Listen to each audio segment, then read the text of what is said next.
గుంటూరు జిల్లా మాచెలలో వైసీపీ దౌర్జన్యకాండ మరోసారి వెలుగు చూసింది. 22వ వార్డులో నీలావతి అనే మహిళపై వైసీపీ నాయకుడు తురుకా కిషోర్ ప్రధాన అనుచరుడైన వెంకటేష్ కత్తితో దాడి చేశాడు. తీవ్రంగా గాయపడిన నీలావతిని ఆసుపత్రికి తరలించారు. ఇటీవలే కారంపూడి పాలువాయి గేట్ రెంటాల పీడబ్ల్యూడీ కాలనీలో టీడీపీ శ్రేణులపై జరిగిన దాడిలో వెంకటేష్ పాల్గొన్నాడు. వెంకటేష్పై గతంలో పలు కేసులు నమోదయ్యాయి.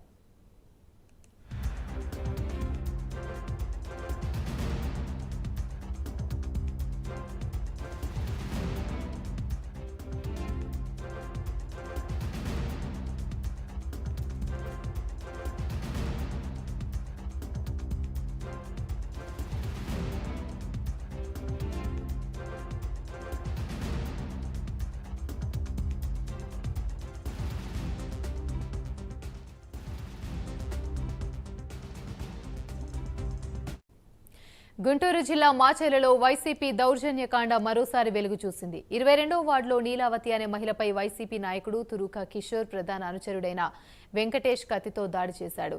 తీవ్రంగా గాయపడిన నీలావతిని ఆసుపత్రికి తరలించారు. ఇటీవలే కారంపూడి పాల్వాయి గేట్ రెంటాల పీడబ్ల్యూడీ కాలనీలో టీడీపీ శ్రేణులపై జరిగిన దాడిలో వెంకటేష్ పాల్గొన్నాడు. వెంకటేష్పై గతంలో పలు కేసులు నమోదయ్యాయి.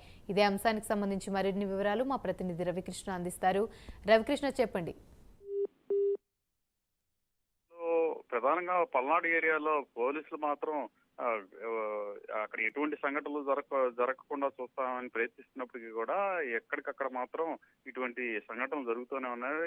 మాచర్లలో నిన్న నైట్ జరిగినటువంటి సంఘటన ఎవరైతే పిన్నెల్లి రామకృష్ణారెడ్డికి ప్రధాన అయినటువంటి తురకా కిషోర్ కి రైట్ హ్యాండ్ గా ఉండేటువంటి వెంకటేష్ అనే వ్యక్తి 22వ వార్డులో లీలావతి అనేటువంటి మహిళ మీద కత్తితో దాడి చేశాడు. ఈ దాడిలో ఆమె గాయపడింది. మొహం మీద అదే విధంగా కూడా ఈ చేతి మీద కూడా ఆమెకి కత్తి ఘాట్లు అయినటువంటి నేపథ్యం ఒక్కసారిగా కూడా భయాందోళనకు లోనైన పరిస్థితి అయితే కనపడింది. ప్రధానంగా అక్కడ ఇప్పటికే అక్కడ ఉన్నటువంటి ప్రధానంగా ఉన్నటువంటి నాయకులు ఈ అయినటువంటి పిన్నెల్లి రామకృష్ణారెడ్డి కానీ అతని సోదరుడు కానీ సంబంధించి చాలా మంది కూడా ఊరు వదిలిపెట్టి వెళ్లిపోతున్నటువంటి తరుణంలో పోలీసులకు ఎక్కడ అరెస్ట్ చేస్తారని అటువంటి సందర్భంలో కూడా ఈ వెంకటేష్ తెగించి దాడి చేయటం అనేది మాత్రం చాలా సంచలనంగా మారిందని చెప్పుకోవాలి. ప్రధానంగా కూడా ఆయన వైసీపీకి యాంటీగా ఉన్నటువంటి వాళ్ళు ఎవరిని కూడా తిరగడానికి వీల్లేదు అని హుకుం జారీ చేయటం, వార్డులకు సంబంధించి అదే విధంగా కూడా వైసీపీకి ఓటేశాడని తెలిసిన వాళ్ళని బెదిరించడంతో పాటుగా కూడా మాట్లాడినందుకు మీద కూడా లీలావతి మీద దాడి చేశాడు. ఇతను గత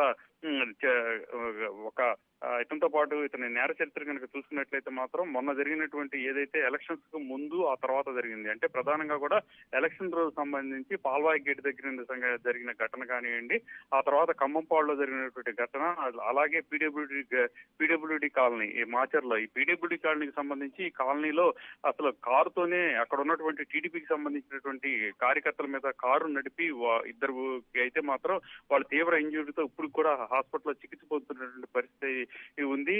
అలాగే కారంపూడిలో జరిగిన ఘటనలో కూడా ఇతను ప్రధాన నిందితుడిగా కూడా చెప్తూ ఉన్నారు. అయినప్పటికీ కూడా అతన్ని పోలీసులు ఇప్పటి వరకు కూడా అరెస్ట్ చేయకపోవటాన్ని మాత్రం అక్కడ ప్రజలు మాత్రం తీవ్రంగా కూడా ఆగ్రహాన్ని వ్యక్తం చేస్తున్న పరిస్థితి ఉంది. ఈ నేపథ్యంలోనే నిన్న ఎప్పుడైతే లీలావతి మీద దాడి జరిగిందో జరిగిన తర్వాత ఆమె ప్రాణభయంతో ఉన్నటువంటి సందర్భంలో కొంతమంది కాల్ని తీసుకెళ్లి పోలీస్ స్టేషన్ లో కంప్లైంట్ ఇప్పించినప్పటికీ కూడా పోలీసులు సరిగ్గా రిసీవ్ చేసుకోలేదని చెప్తున్నారు. ఇప్పటికే దాడి చేసిన తర్వాత అతను ఊరు నుంచి వెళ్లిపోయినట్లుగా కూడా వెంకటేష్ ఊర్లో నుంచి వెళ్లిపోయినట్టు కూడా తెలుస్తుంది. అయితే మాచర్లకు సంబంధించి ప్రజలు మాత్రం అతన్ని కఠినంగా శిక్షించాలి, కఠినంగా సెక్షన్స్ విధించాలని చెప్పి కోరుకుంటున్నారు. అతని వల్ల తమకు ప్రాణభయం ఉందని టీడీపీకి సంబంధించినటువంటి కార్యకర్తలు కానీ నాయకులు కానీ తెలుపుతున్న పరిస్థితి అయితే కనపడుతుంది. యామిని.